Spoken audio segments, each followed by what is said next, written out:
ساندوتش من اكتر السندوتشات اللذيذة اللي ممكن تجربوها، دونر كباب او الشاورما التركي بتتبيلة وطعم رائع جدا. متأكدة ان انتوا لو جربتوها هتعجبكم. لو انتوا اول مرة تشوفوني ياريت تعملوا اشتراك في القناة، ولو عجبكم الفيديو ما تنسوش اللايك والشير. ويلا بينا نبدأ. هنحتاج في الوصفة دي نص كيلو من اللحمة المفرومة، بابريكا، ملح، فلفل اسود، 7 بهارات، فصين من الثوم، بصلتين متوسطين، معلقتين كبار من اللبن، وربع كوباية من البقسماط. هكتب لكم كل المقادير تحت في الديسكريبشن بوكس.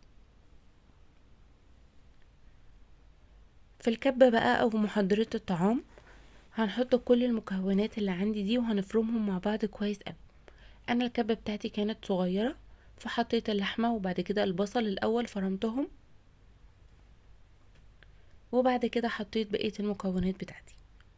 انتي لو الكبة بتاعتك كبيرة او محضرة الطعام بنحط كل المكونات مع بعض وبنفرمها كويس قوي. انا ببقى عايزة في الوصفة دي ان اللحمة المفرومة بتاعتي تتفرم كويس قوي وتتحول كده تبقى عاملة زي العجينة. بجيب بقى ورقة زبدة وبفردها وبحط عليها اللحمة المفرومة اللي احنا عجناها كويس قوي مع بعض كده. بنزلها على ورقة الزبدة بالشكل ده، وبايديا بقى ببدأ ان انا اشكلها على شكل اسطوانة. عايزين كده شكلها يبقى شكل اسطواني، والف عليها بقى ورقة الزبدة كويس واضغط عليها كده علشان الشكل ما يفكش معايا، واضغط عليها من الجناب واقفلها كويس قوي تبقى كده على شكل البونبوني. بدخلها بقى الفريزر لمدة ليلة كاملة او اقل حاجة لمدة 6 ساعات.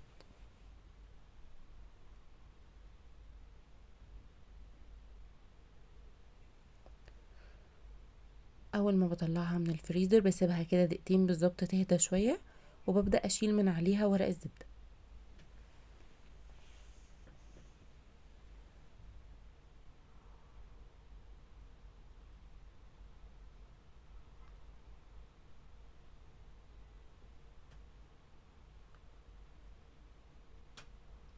بصوا بتبقى بالشكل ده كده، خدت شكل اسطواني وخلاص.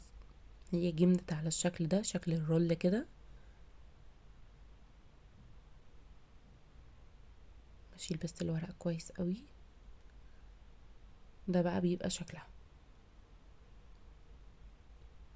جبت بقى حتة من ورقة الزبدة عشان اعرف امسكها بيها كويس، لان هي بتبقى متجمدة قوي ومش هعرف امسكها بايديا كده. ممكن تلبسي جوانتي او تمسكيها بفوطة او منديل وتبدأي بقى ان انتي تقطعيها. اهم حاجة تستخدمي سكينة حامية جدا، وخلي بالك طبعا من صوابعك، وتبدأي تقطعيها شرايح رفيعة بالشكل ده كده.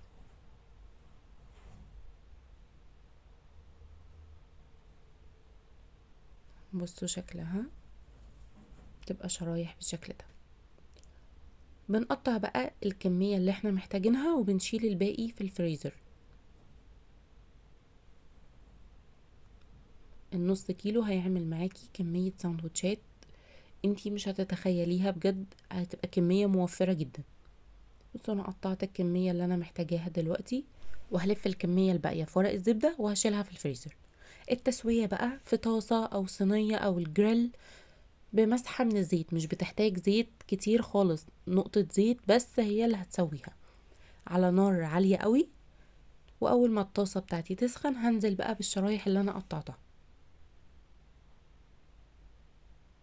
بسيبها كده دقيقة لحد ما لونها بيتغير من تحت، وبعد كده اروح قلبها على الناحية التانية. بتاخد كمان دقيقة، يعني التسوية كلها بالظبط بتبقى دقيقتين.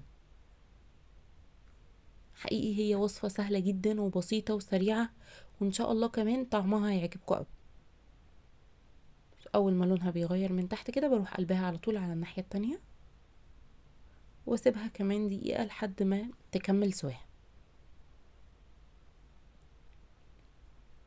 بصوا بقى شكلها بيبقى عامل ازاي، وبجد مش قادرة اوصف لكم. كمان الريحة بتبقى الريحة حلوة جدا، وطعمها ان شاء الله كمان هيعجبكم.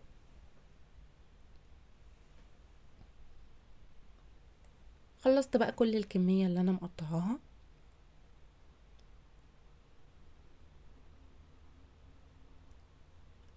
اهم حاجة ان اللي احنا نقطعه على طول نبدأ ان احنا نقليه في الزيت، ما نسيبهوش بره فترة طويلة عشان ما يبدأش ان هو يفك من بعضه.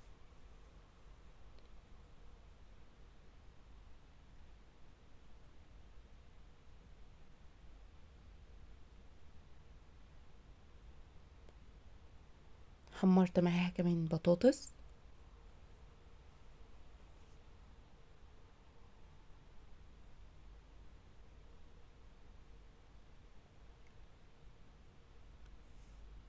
وعملت معاها كمان السلطة اللي هي مشهورة بيها جدا، اللي هي البصل الأحمر وعليه رشة من السماق. بجد كان طعمه حلو جدا. بصوا بقى، اصلا شكلها يفتح النفس ولا ريحتها. تقدري كمان ان انتي تولعي لها فحمة وتدخنيها، بتبقى حلوة قوي برضو.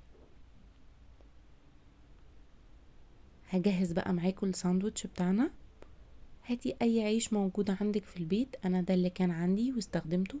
فتحت العيش وحطيت فيه معلقة كبيرة من الكاتشب ومعلقة كبيرة من المايونيز وشوية من البصل اللي عليه رشة من السماق، وكمان ضفت البطاطس المحمرة. وبعد كده حطيت بقى شرايح الدونر اللي احنا عملناها مع بعض. بجد ساندوتش هيعجبكم جدا، وطعمه حقيقي كان حلو قوي. وكفايه ان هو معمول في البيت بتكلفة اقل كتير من بره. لو انتي وصلتي معايا لنهاية الفيديو ما تنسيش اللايك، واستنوني ان شاء الله في الوصفة اللي جاية.